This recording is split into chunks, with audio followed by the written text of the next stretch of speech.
वालेकुम दोस्तों।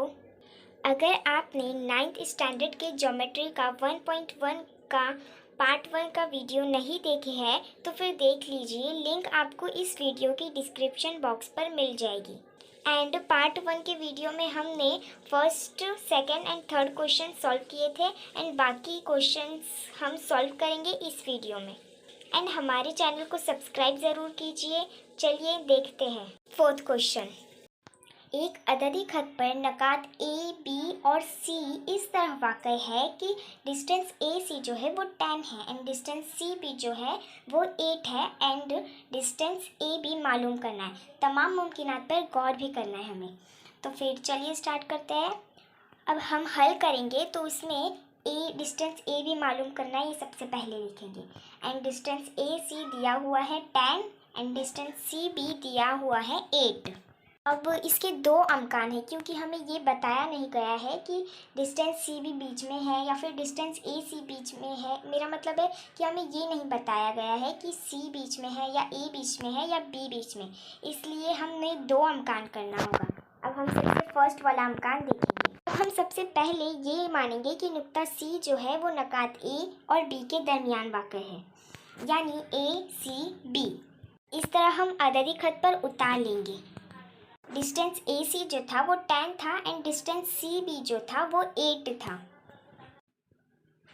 अब हमें A and B distance A B मालूम करना है, तो फिर हम उसके दरमियान का फासला मालूम करने के लिए लिखेंगे डिस्टेंस ए बी बराबर है distance A C plus distance C B के, यहाँ एंड यहाँ। फिर डिस्टेंस ए सी जो है वो 10 है एंड डिस्टेंस सी बी जो है वो 8 है, जिस तरह के देखिए। अब इन दोनों को प्लस करेंगे। फिर प्लस करने के बाद आंसर 18 आएगा, यानी कि 10 प्लस 8 18 होता है, यानी कि डिस्टेंस ए बी 18 है। अगर हम सी जो है उससे दरमियान में लेंगे तो अब हम आगे देखते हैं। जब नुक्ता सी नकात ए और बी के दरमियान वाक़ हो तो डिस्टेंस ए बी 18 होगा। अब हम नेक्स्ट देखते हैं, यानी कि ये हमारा आंसर मुकम्मल नहीं हुआ है। मैंने आपको पहले ही बताया था कि हमें ये बताया नहीं गया है कि दरमियान में सी है, क्या चीज़ दरमियान में, ये बताया नहीं गया है। इसीलिए हमने पहले फ़र्ज़ किए थे कि नुक्ता सी जो है वो दरमियान में है। अब नेक्स्ट अमकान देखेंगे। ये अमकान 1 था, अब हम सेकेंड अमकान देखेंगे।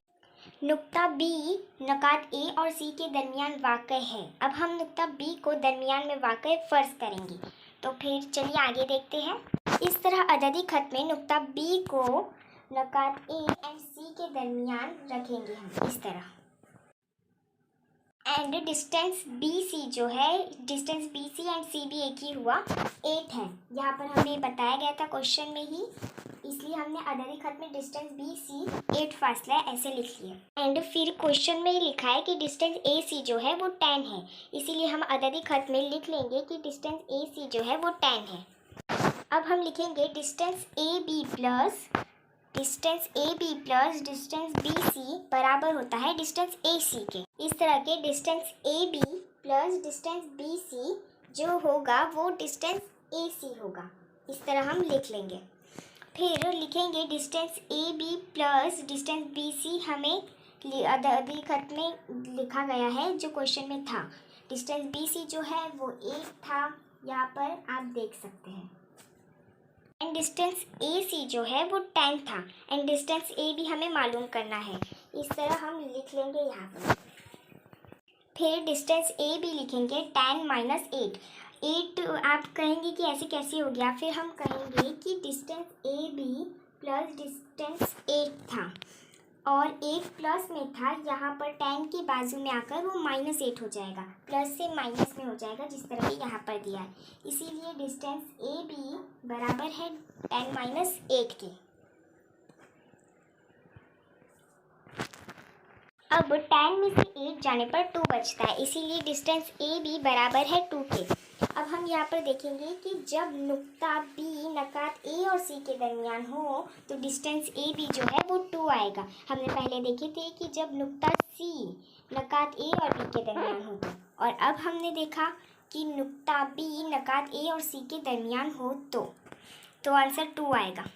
इसलिए हमारा आंसर 2 या 18 आएगा, डिस्टेंस ए बी बराबर। तो फिर चलिए नेक्स्ट क्वेश्चन देखते हैं। ये भी पिछले क्वेश्चन की तरह ही है, यानी कि इसमें लिखा हुआ है कि एक्स वाई और जेड हम खती नकात है। एक्स वाई जो है वो 17 है एंड डिस्टेंस वाई जेड जो है वो 8 है एंड एक्स जेड हमें मालूम करना है। तो फिर हम यहाँ लिख लेंगे कि डिस्टेंस एक्स वाई जो है वो 17 है एंड डिस्टेंस वाई जेड जो है वो 8 है, ऐसा दिया हुआ है। फिर नकात एक्स जो है एंड वाई जो है और जेड हम खती नकात है, ये भी क्वेश्चन में दिया गया था, हम वैसे ही उतार लेंगे। इसके भी अंकान 2 होंगे पिछले क्वेश्चन की तरह। इसमें हम नुक्ता जेड नकात एक्स और वाई के दरमियान है ऐसा मानेंगे सबसे पहले, यानी कि नुक्ता जेड जो है वो दरमियान में होगा एक्स और वाई के। तो फिर ऐसे एक्स जेड वाई इस तरह अददी खत में उतार लेंगे। जेड को दरमियान में रखकर एक्स एंड वाई को साइड साइड में रख देंगे। हमने क्वेश्चन में ही देखा था कि वाई जेड जो है डिस्टेंस वाई जेड वो 8 है, इसी तरह हम यहाँ पर उतार लेंगे। फिर उसके बाद हमने क्वेश्चन में देखा था कि एक्स वाई जो है वो 17 है, तो इस तरह हम एक्स वाई को 17 मानकर यहाँ पर उतार लेंगे।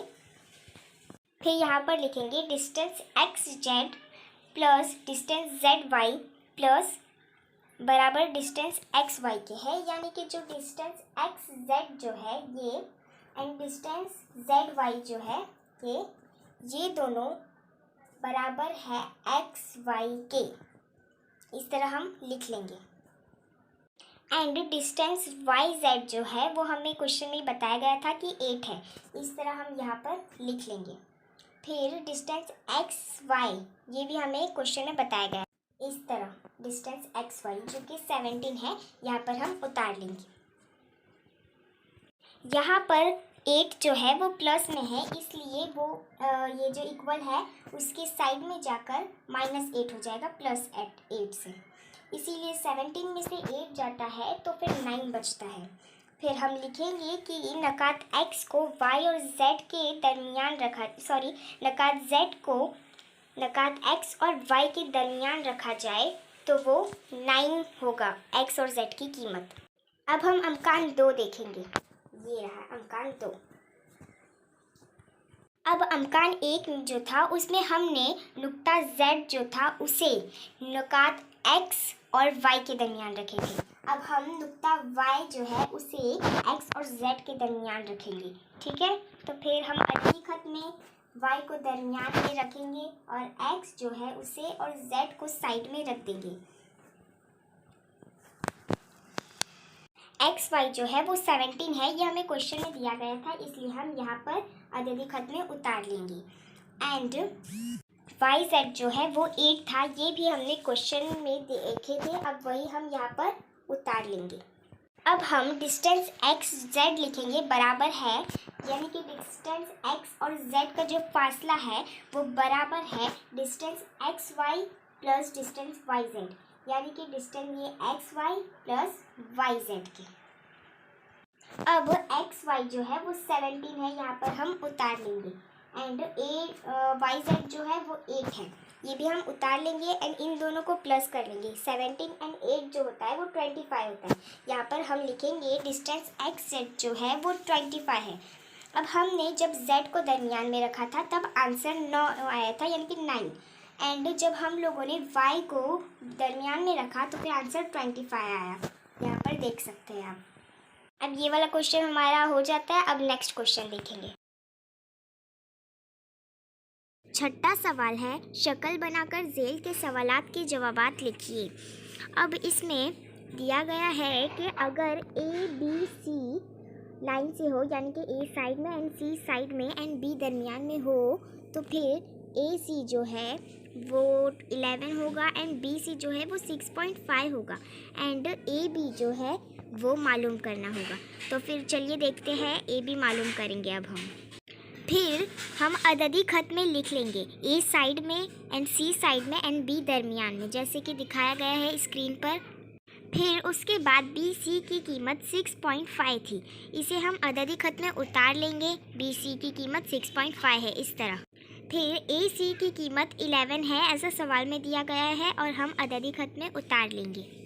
फिर उसके बाद क्वेश्चन में बी सी बराबर 6.5 था एंड ए सी बराबर 11 था। इस तरह हम नीचे लिखेंगे आंसर हल करते वक्त कि डिस्टेंस ए सी जो है वो 11 है एंड बी सी जो है वो 6.5 है। फिर हम लिखेंगे ए बी जमा बी सी बराबर ए सी। अब आप कहेंगे कि ये कैसे हो गया, तो फिर हम दिखाएंगे कि A B and B C ये दोनों को प्लस करेंगे तो फिर आंसर यहाँ पर ए सी होगा पूरा यहाँ लंबी लाइन तक। फिर बी सी बराबर जो है वो 6.5 है एंड ए सी बराबर 11 है। हमने लिखे थे कि A B plus B C बराबर है ए सी के। अब ए बी हमें मालूम करना है तो फिर हम ए बी को ए बी ही लिखेंगे, प्लस में बी सी तो हमें पता है 6.5 है, इस तरह हम यहाँ पर लिख लेंगे। एंड फिर उसके बाद ए सी जो है वो 11 है तो फिर ए सी के नीचे 11 लिख लेंगे। अब उसके बाद ए बी प्लस 6.5 था, इसीलिए हम बराबर के उस साइड लेकर जाएंगे, इसीलिए जो प्लस 6.5 था वो माइनस में हो जाएगा, यानी कि -6.5 इस तरह। तो फिर ए बी बराबर 11 माइनस 6.5 इस तरह होगा। अब 11 में से 6.5 जाएंगे तो फिर 4.5 बचेगा, आप चेक कर लीजिए। फिर उसके बाद हमारा जवाब 4.5 आएगा, यानी कि ए बी बराबर 4.5। अब दूसरा क्वेश्चन है कि अगर आर एस टी लाइन से है, यानी कि एस दरमियान में एंड आर और टी जो है वो साइड साइड में होंगे, तो एस टी 3.7 होगा एंड आर एस 2.5 होगा। तो फिर आर टी जो है वो हमें मालूम करना है। तो फिर क्वेश्चन में जैसा बताया गया है आर एस टी लाइन से था, उसी तरह हम अददी खत में उतार लेंगे। एंड आर एस जो है वो 2.5 है, क्वेश्चन से देखकर हम अददी खत में उतार लेंगे। एंड क्वेश्चन में ये भी बताया गया था कि एस टी जो है वो 3.7 है, तो हम अददी खत में उतार लेंगे। और हमें आर टी जो है वो मालूम करना है, ये आर टी पूरा मालूम करना है। फिर क्वेश्चन में जैसे बताया गया था आर एस बराबर 2.5 है एंड एस टी बराबर 3.7 है। हम हल करते वक्त भी एक बार इसे फिर से लिख लेंगे। फिर यहाँ पर लिखेंगे R S plus S T बराबर आर टी होता है, यानी कि ये जो आर एस है इसे प्लस करेंगे एस टी से, तो फिर मिलाकर पूरा आर टी हो जाएगा। ये राइट है, इसीलिए हम यहाँ पर लिख लेंगे। फिर उसके बाद आर एस जो है आर एस ये हमें पता है कि ये 2.5 है, इसीलिए हम यहाँ पर उतार लेंगे। एंड एस टी यहाँ पर एस टी है, ये भी हमें पता है कि 3.7 है, तो फिर हम यहाँ पर उतार लेंगे। अब यहाँ पर बताया गया है कि R S plus S T बराबर होता है आर टी के, तो फिर हमें आर एस पता चल चुका है कि वो 2.5 है एंड एस टी 3.7 है। अब हम इन दोनों को प्लस करेंगे। अब इन दोनों को प्लस करेंगे तो फिर हमारा आंसर आ जाता है कि 6.2 है, तो फिर यहाँ पर हमारा आंसर आ जाएगा। अब थर्ड क्वेश्चन देखते हैं कि अगर एक्स वाई जेड लाइन से है, यानी कि x and Z side side में है एंड वाई जो है वो दरमियान में है, अगर ऐसा हो तो एक्स जेड जो होगा वो 3.7, जो एक्स जेड है वो 3 जज़र में 7 इस तरह होगा एंड एक्स वाई जो है वो जज़र में 7 होगा। और फिर हमें वाई जेड जो है वो मालूम करना है। अब हम अददी खत में एक्स वाई जेड लाइन से उतार लेंगे। फिर उसके बाद एक्स वाई जो है वो जज़र में 7 है, इस तरह क्वेश्चन से देखकर अददी खत में उतार लेंगे। एंड एक्स जेड जो है वो 3 जज़र में 7 है, ये हम क्वेश्चन से देखकर अददी खत में उतार लेंगे।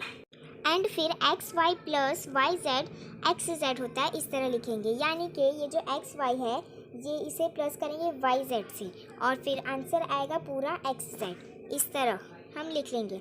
अब जो एक्स वाई है ये हमें पता है कि जज़र में 7 है, इसीलिए हम इसे 7 लिख लेंगे।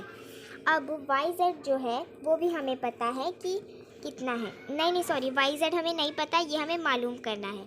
अब जो एक्स जेड है ये हमें पता है कि ये 3 जज़र में 7 है, इसलिए हम यहाँ पर इसे उतार लेंगे। अब यहाँ 7 के सामने कोई अलामत नहीं है, यानी कि 7 प्लस में है, इसीलिए हम बराबर के इस साइड लेकर आएंगे, तो फिर वो माइनस जज़र में 7 हो जाएगा। प्लस में था इसीलिए ये माइनस जज़र में 7 हो जाएगा। अब हम वाई जेड बराबर लिखेंगे कि 3 जज़र में 7 माइनस जज़र में 7 इस तरह लिख लेंगे। और फिर इसमें से 7 में से 7 चले जाएंगे, माइनस हो जाएंगे, तो फिर क्या कहते हैं कि 3 जज़र में 7 में से सिर्फ जज़र में 7 है, ये निकल जाएगा। तो फिर YZ की कीमत होगी 2 जज़र में 7, यानी कि ये 3 जज़र में 7 में से 1 जज़र में 7 माइनस कर देंगे तो 2 जज़र में 7 आंसर आएगा। अब हमारा आंसर यहाँ पर आ जाएगा कि YZ बराबर 2 जज़र में 7। अब ये आखिरी सवाल है कि 3 गैर हमखती नकात से कौन सी शक्ल बनती है। अब 3 गैर हमखती नकात से एक मुसल्लस बनता है। यहाँ पर आप देखिए कि 1 नकात, 2 नकात, 3 नकात, 3 गैर हमखती नकात से एक मुसल्लस बनता है। तो यहाँ पर हमारा ज्योमेट्री का मुकम्मल होता है 1.1 9th स्टैंडर्ड का। अगर आपको वीडियो पसंद आए तो फिर लाइक एंड शेयर ज़रूर कीजिए एंड इस चैनल को सब्सक्राइब कीजिए। एंड मैंने मैथमेटिक का वीडियो फ़र्स्ट टाइम बनाया था, तो फर्स्ट टाइम के हिसाब से थोड़ी बहुत मिस्टेक हुई होगी, तो आप मुझे माफ़ कर दीजिए। एंड प्लीज़ मुझे सपोर्ट कीजिए एंड हमारे इस वीडियो को उर्दू मीडियम के बच्चों तक जल्द से जल्द ज़्यादा से ज़्यादा शेयर कीजिए। एंड मिलते हैं नेक्स्ट वीडियो में, तब तक के लिए बाय बाय।